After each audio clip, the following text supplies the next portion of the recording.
Good morning! Pangalawang version ng aking panggisa ng aking pastil na chicken pastil mga baby loves dahil may tira pa. Ayan yung hinati ko. Ito naman yung isa ay panggigisa ko dito sa aking lulutuing adobo na kangkong. Ayan mga baby loves.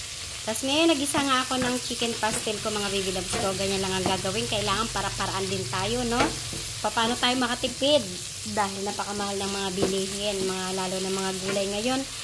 Talaga naman nagtataasan sila mga baby loves ko. Ayan. Kita nyo? Yung aking chicken pastil, dahil nagtira pa ako, ayan, mag-aadobo ako ngayon. Pakilam lang namin na kangkong. Yan mga baby loves ko.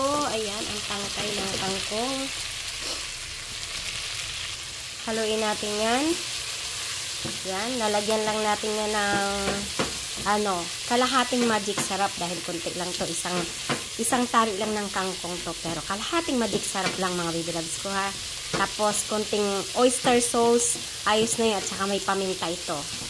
Inuna ko muna pala mga baby loves ko yung tangkay. Susunod na dyan yung takpan muna natin yung dahon. Ito na nga mga baby loves ko, nilagay ko na nga yung dahon ng kangkong. Ayan mga baby loves, pangkain lang to dahil kaunti lang. So nilagay ko na yung konting magic sarap at nilagyan ko rin niya ng konting sugar at may suka rin akong nilagay dyan mga baby loves ko ha. Ayan, o diba ganyan lang, mekos lang yan mga baby loves ko. May ulam na kami, o diba, isang taling kangkong lang mga baby loves ko.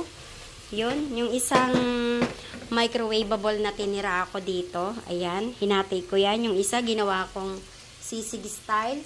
At yung konting natira dito, ginisa ko dito sa aking kangkong. O diba, ganun lang mga baby loves ko.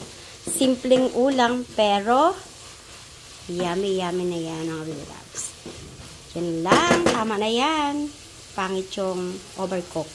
Salamat!